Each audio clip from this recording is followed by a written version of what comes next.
sous le thème de la Saint-Valentin, on apprend toujours comment maîtriser l'aquarelle.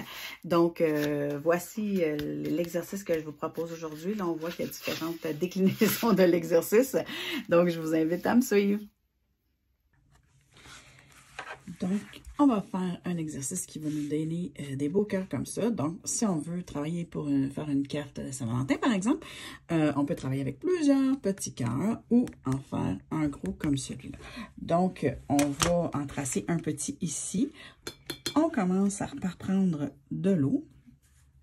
Et, tu sais, là, on voit que mon pinceau, il n'avait pas été bien rincé. Mais c'est pas très grave, ça va quand même me donner une petite teinte qui va m'aider à voir où j'ai mis de l'eau. C'est plus facile que si mon eau est super claire. Et il faut que je mette la bonne quantité d'eau, mais si je mets trop d'eau, ça va faire comme une grosse flaque. Donc, on voit que mon cœur est mis, il y a de l'eau partout. Et là, je vais choisir une couleur. Par exemple, je vais aller chercher ce petit rose-là et je vais venir en placer partout jaune. Ensuite, tiens, je vais mettre du jaune dans celui-là. Et encore là, vous voyez, la peinture s'étend, l'aquarelle s'étend. Et j'en mets encore où je veux. Et quelle autre couleur? Je vais mettre, tiens, le rose plus foncé. Je vais essayer de venir dans les trous. L'objectif, c'est qu'on ne veut pas venir que toutes les couleurs se mélangent. On veut voir les différentes couleurs comme ça. Donc, c'est sûr que les aquarelles vont toujours être plus foncées puis plus vibrantes quand elles sont mouillées. Quand on compare avec ici, celle qui est sèche, elle est beaucoup plus vibrante. Fait qu'on va refaire l'exercice une autre fois. On refait, oups, là mon eau est beaucoup plus claire.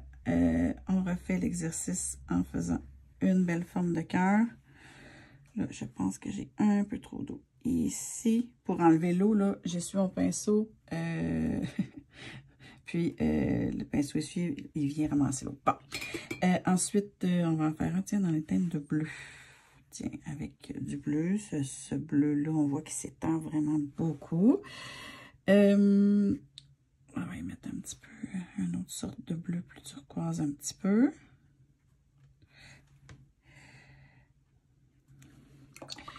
Et je pense que j'en ai... Lui, c'est quoi? Ok, parfait. C'est un autre turquoise encore plus foncé. Donc, des fois, il faut que je retourne voir et où le rebord pour venir jusqu'au rebord puis pas nécessairement dépasser. Tu sais, je peux venir reformer mon cœur là, si je trouve qu'il en manque un peu. C'est juste que quand je fais ça, ma couleur, elle va se mélanger un petit peu plus puis on va rester moins avec cet effet plus marbré là. Donc là, ben, on attend que ça sèche ou on fait sécher. Bon, je ne sais pas si vous voyez bien, on est à mi-séchage, mettons. On remarque ici sur le rebord de mon petit cœur qu'il y a vraiment comme une petite flaque. Fait que je vais venir avec mon pinceau qui est séché, tenter de venir absorber le plus possible la plaque d'eau. La flaque d'eau, en fait. Ici aussi, j'en ai une. Fait que j'ai absorbé l'eau. Ici aussi. OK. Donc, c'est ce que ça donne une fois séché. Oups, je vois que j'ai échappé de l'eau ici. Je vais venir m'enlever avec ma chose. Bon, c'est ce que ça donne une fois séché. Fait que c'est pour ça que je vous disais que les couleurs sont vraiment moins intenses une fois séchées. Ensuite, ben, si vous voulez faire une carte de Saint-Valentin avec un gros cœur ou des petits cœurs, par la suite, vous pourriez soit soit la laisser comme ça, là, avec un beau message, soit on pourrait décider de faire un tour avec un crayon noir, même plusieurs, des fois ça peut donner un bel effet. Et ça fait quand même joli.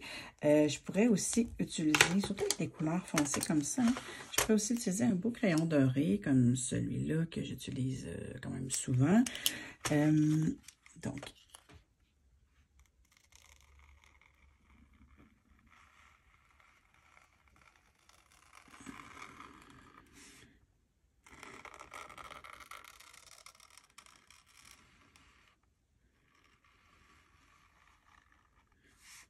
bon, fait que ça nous fait un super beau fini si je veux utiliser un crayon doré. Là, j'ai un crayon doré, mais ça pourrait être aussi un argenté. Là, j'en ai pas. sous la main, mais ça pourrait être un argenté aussi, ou je pourrais laisser mon cœur ou les cœurs directement comme ça donne vraiment un bel effet non fini. Et je pourrais aussi, ce que je fais moi souvent, dans mes, je sais pas, je trouve que ça donne un fini, plus fini. C'est un peu bizarre à dire. Mais je vais utiliser les couleurs que j'ai déjà dans mon dessin. Mettons que c'est lui et je vais venir rajouter des petites gouttelettes. Puis tu sais, plus, là j'ai un gros pinceau, fait que ça fait des grosses gouttelettes. Puis si je voulais des plus petites gouttelettes, je pourrais juste utiliser un plus petit pinceau comme celui-là. Et là, par exemple, je pourrais aller chercher du mauve que j'ai pas mis. Puis là, ben, ça va me donner des petites gouttelettes. Bon, là, il y en a beaucoup, là. Mais ça donne quand même une idée. Ça fait quand même une autre sorte de fini qui est différent, mais qui est très joli. Là, il est encore 30, mais ça fait très joli pour remettre dans une carte. Fait que je fais sécher et je vous remonte ça. Voici le résultat fini. Ça peut faire une magnifique carte de Saint-Valentin si on met ça dans une carte.